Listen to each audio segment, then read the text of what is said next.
Hello everybody, my name is David, you can call me Rev, and welcome back to another episode of Let's Play Final Fantasy XIV Endwalker. Last time, we cleared the dungeon, Hissus Hyperborea, and we defeated Hermes. This time, we're going to see the aftermath of this dungeon. We see Medion over there. Let's go grab her. I feel like Hermes is still going to have, he still probably has one more trick up his sleeve. There's no way he doesn't.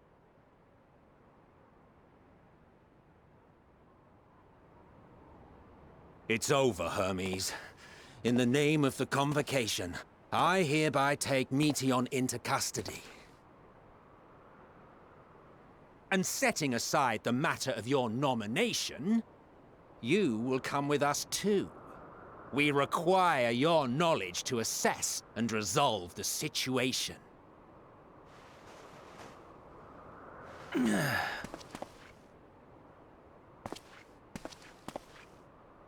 Meteion, I am so sorry.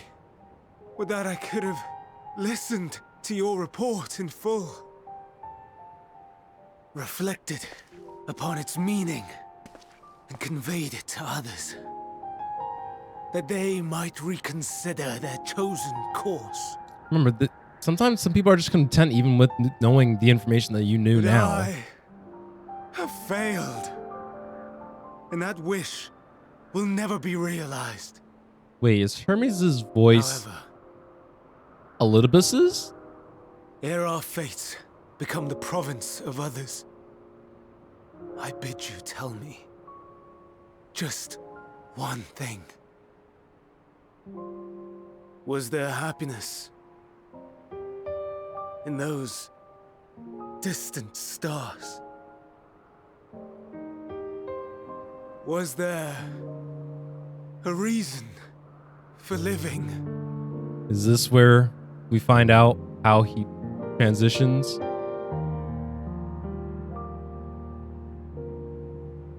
We conducted our search as per your instructions.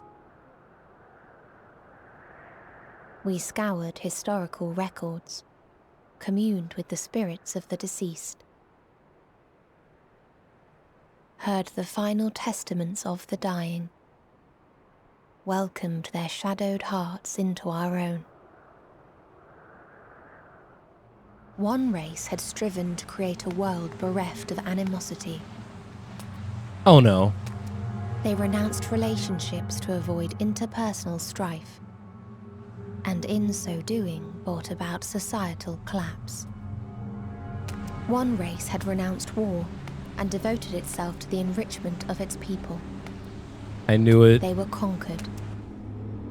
Though they destroyed the enemy in reprisal, they could not regain their former glory. One race had concluded that finite time was the root of all woes. Aspiring to shatter its shackles, they went in search of infinity. Am I not going to point out the great... They discovered nothing is infinite, and that neither time or death can be cheated. Disillusioned, they gave up on the future and themselves. One race had discarded all things that gave rise to sorrow, hoping to have only joy.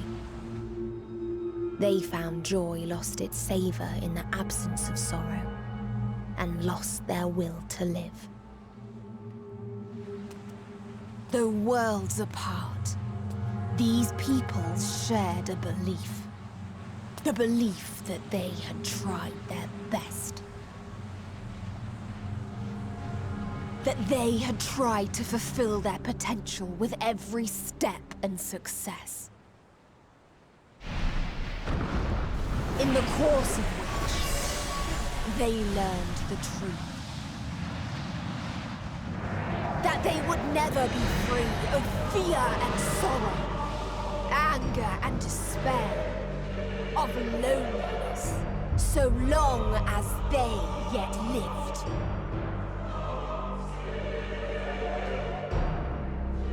Even now their souls cry out for oblivion. And to this song of anguish, I lend my voice. We lend our voice.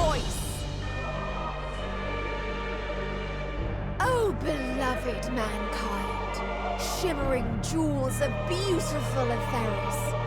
Rejoice, for we will free you from the cruel yoke of existence. There is no need to struggle in vain, for in nihility awaits salvation. You will know peace and serenity, and it will be beautiful. We will make our nest at the edge of the universe, and there in the dark of dead worlds hold sorrow and suffering. There we will sing, our chorus ever louder and ever clearer, that our song may reach even this ether-shrouded star. Such is the answer we have found in the stars. Such is the gift we now offer to Etheris. This is not good.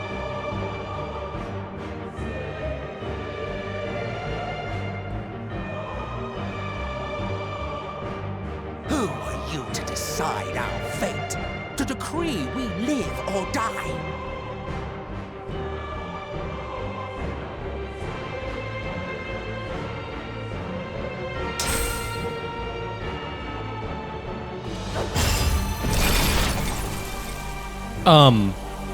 Have you lost your mind? You heard what she said. She means to destroy us all, yet you'd still take her side? In the name of the star, we have discarded those creations that we deemed flawed. And now that you realize that we ourselves are flawed. If we ourselves are flawed, it does not stand to reason that we too should be discarded. That is sophistry, and you know it. Perhaps it is. Perhaps I am wrong. But who is to say that you are right?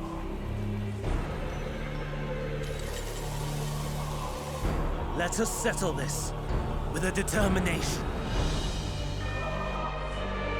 In my authority as Chief Overseer of Elpis, I will make a judgment on man's fitness to exist. If he can learn to value all life and retain his will to live, even should his end be justified, he will surely find a way to avert his demise. Because I'm protagonist. We'll If find our not, way. He will perish in stone. As with all determinations, provisions must be made to ensure fairness. Kairos! Awaken! Huh? Oh, so this is how the first final day started then, right? Configuration system Kairos activated. Awaiting instruction. Command. Universal memory alteration. Target area. Catesis Hyperborea. Catesis. Okay, thank you. Starting point. Arrival of Emmett Selk of the convocation at Propylion. Endpoint. The present. So he tends to wipe our Erase memories? the memories of all events. And replace with a vague recollection of the following. I was here, preparing to demonstrate the functionality of Kairos to Emmett Selk and Hitherdays.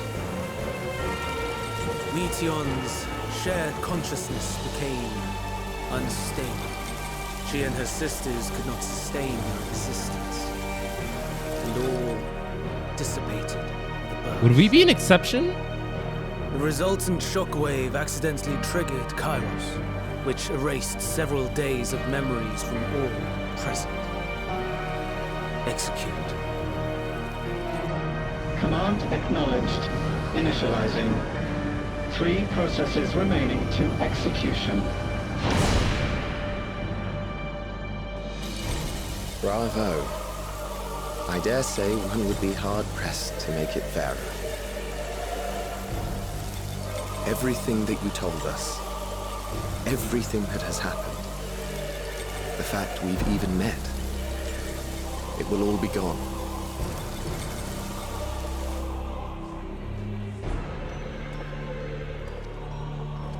Go, Meteor. To the edge of the universe, where none can reach you. Hermes, won't you come with me? If you were to shed your flesh, I should be able to carry you.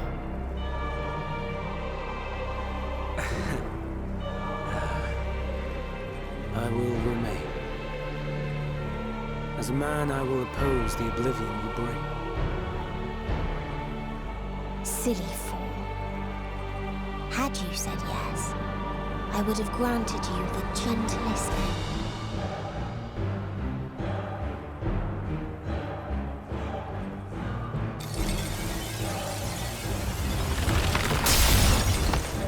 This ends here!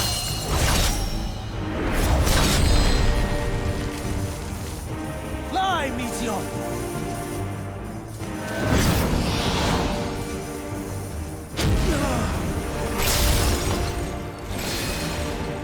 That is far enough, Hermes!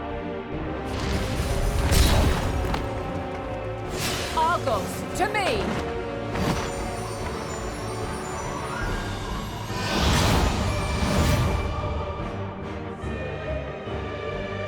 First process complete.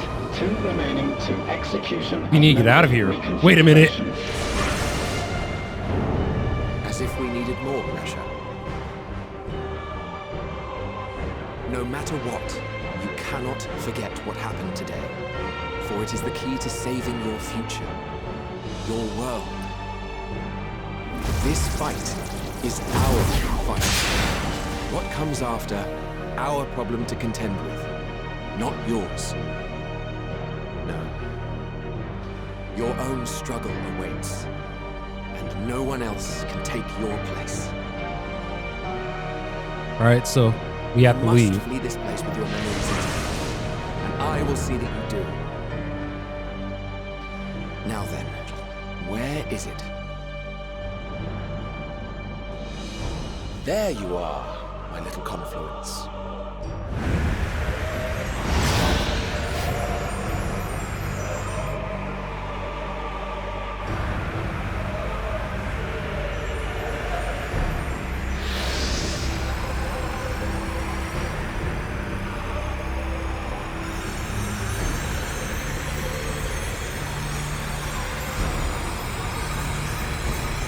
Come on, you got this. Almost!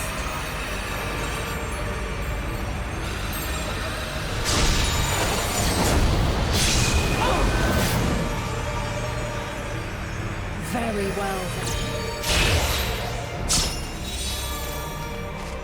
Oh. Us this day, but not forever. So this is where we're gonna head to the next. Our next area is the far edge of the universe.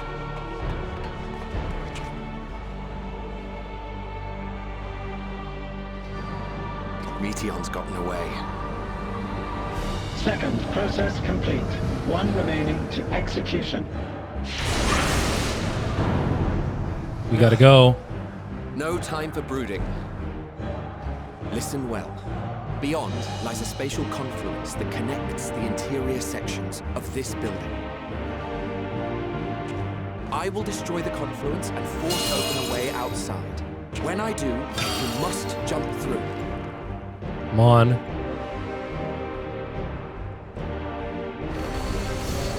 I cannot tell you how sorry I am. Neither can I let you escape!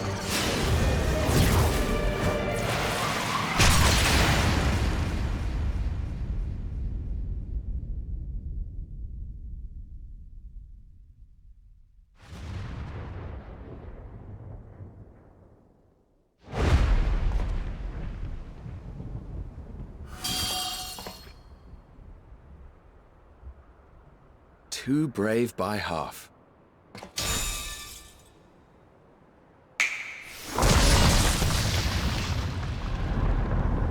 Oh? Exemplary work, as always, Emmett Selk. What? But how? I thought the confluence was... Over there? Yes. We were rather hoping we would. It was never anywhere but where it is now. Ooh? The instant those two began making their way towards nothing, 'twas clear the plan was a diversion. I'm quite incapable of destroying a confluence, I must confess. But Emmett can because he's good with his magic. Brazen beyond words. Though we've grown accustomed to reckless improvisation due to the antics of an incorrigible associate. Though, in the case of certain present company, incorrigible is an understatement. Honestly, I'm beginning to suspect it's a requirement for every Azen.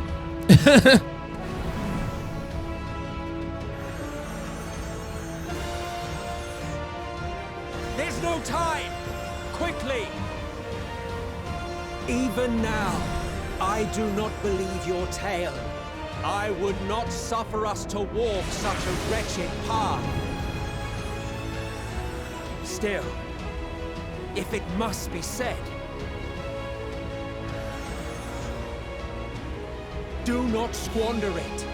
The legacy I leave you.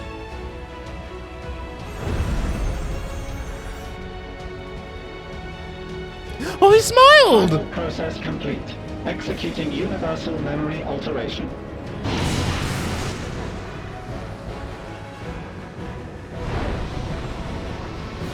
Go, Argos! So Venat and I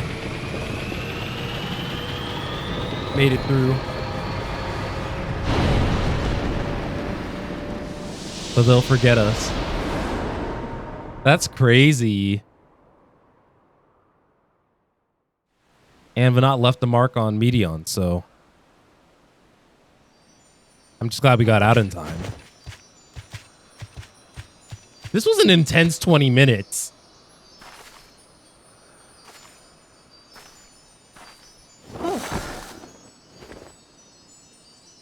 Probably exhausted a good chunk of her power.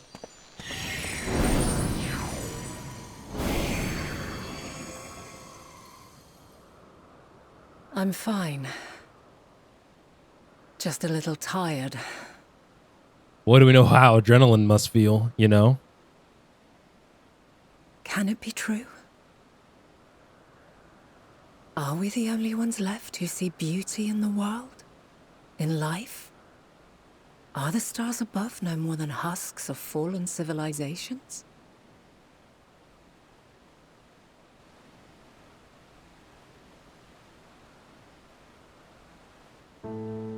And yet,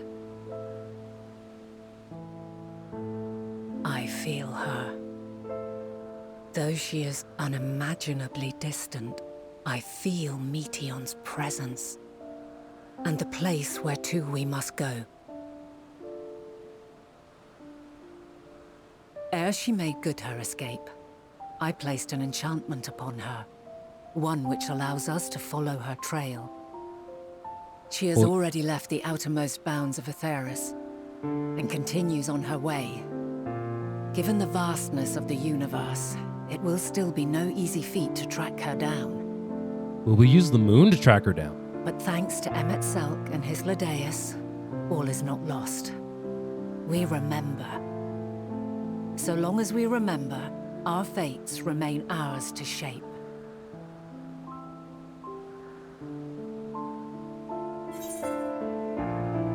What became of the others, I wonder?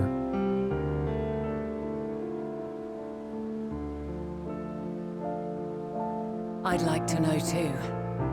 Let us ascertain the situation at Cutisis Hyperborea, where they should still be.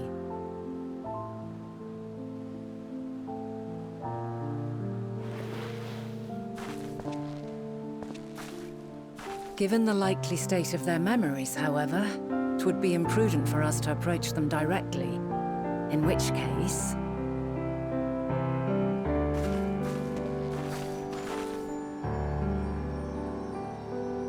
am sorry, my friend. I've asked much of you this day. But may I trouble you one last time? Good boy. Argo's best boy.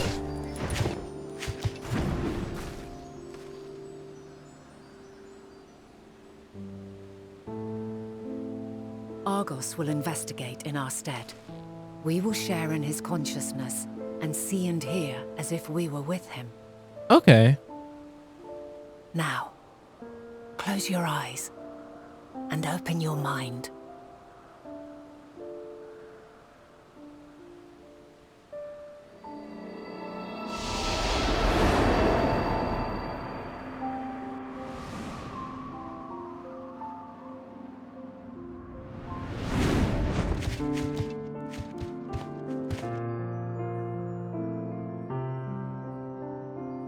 Thank goodness you are unharmed. Unharmed?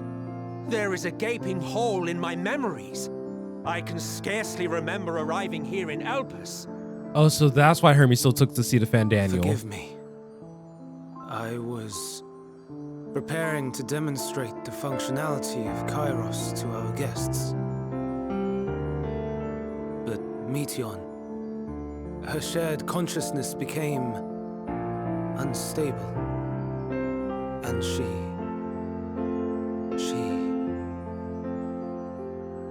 So, that's what prompted the state of alert. And when you went to investigate, you were caught in Kairos' accidental operation. So it would seem. It's all a blur to me. Such an unfortunate accident. Oh, and what of Venar and your other companion? You went inside together, as I recall. We did?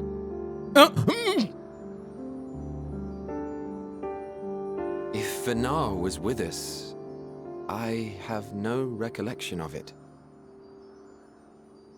But that there is her familiar, is it not? The fellow seems happy enough, so I think it's safe to assume his mistress as well.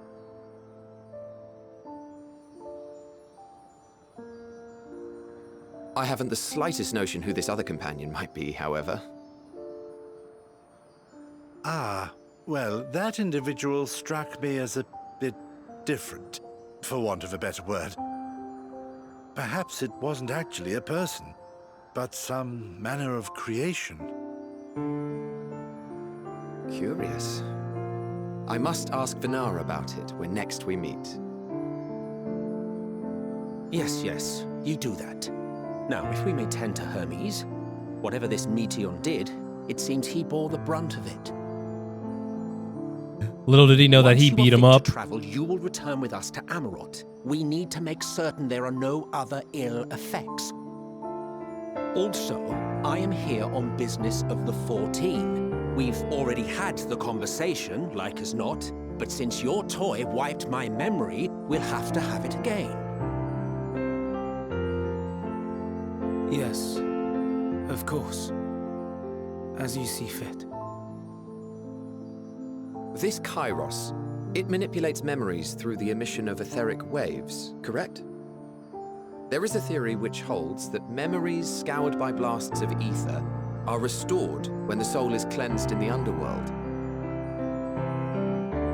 If true, then perhaps when our time comes to return to the star, we shall remember these few days we have lost. I doubt aught of interest occurred. Look forward to the revelation if you like, but I should prefer to reminisce on more meaningful moments. Oh, if only you knew. If only you knew.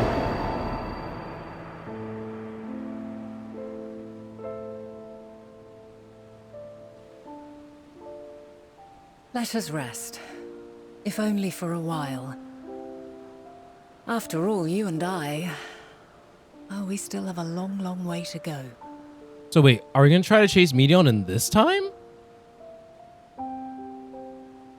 Which, maybe she could teach us how to crack her mark? But I guess, yeah, we have to do it in this time, huh? Are you feeling at all recovered? Understand that your exertions were more than purely physical. Arresting one's body, only for a moment, is never without merit. As for Hermes, I think it's unlikely he'll create more Endwalkers. He poured much of himself into Medion, and now that she and her sisters are gone, dissipated in his mind, the grief must be unbearable. He'll blame himself. He'll believe that, had he never acknowledged his dissatisfaction with the world, then he would have never been born to suffer and die. The offer to join the 14 will be a welcome distraction, and one day, hence, he will face the advent of the final days in the role of Fandaniel.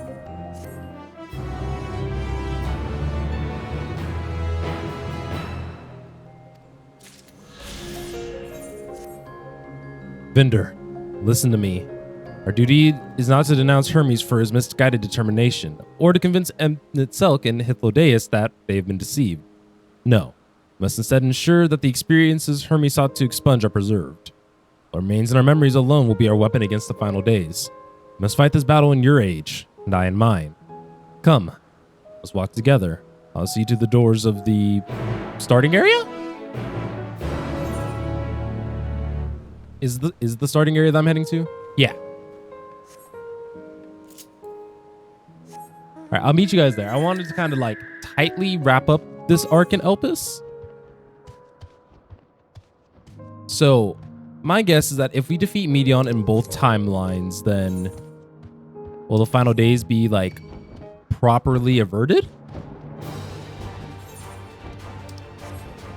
This reminds me of Final Fantasy 13 too.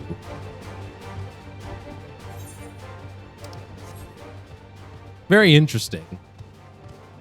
I just feel like something's missing. And I'm approaching this from a very meta sense, such that so we defeat Medion, right? That's likely to be the source of the final days in the past time, but what about, I guess, the first, I don't know. Maybe I just need to, when I get the opportunity, to watch over the footage one more time. But I know that was actually a very intense amount of cutscenes. Yeah, she was the first of the, I guess, the empty. Or at least the first instance of us seeing like the first blasphemy in our world of Epheteris. Your time in the sage is drawing to an end. Upon speaking to Vanat, several cutscenes play in sequence. Okay, I do not actually have time in this episode. So guys, next time on Let's Play Final Fantasy XIV, I guess we will go on ahead and watch these sequence of events and maybe even begin to go on the track to stop Medion in our time. So thank you guys also very much for watching today's episode. If you guys have not already, keep the description to check all my social. And I will see you guys all in the next one.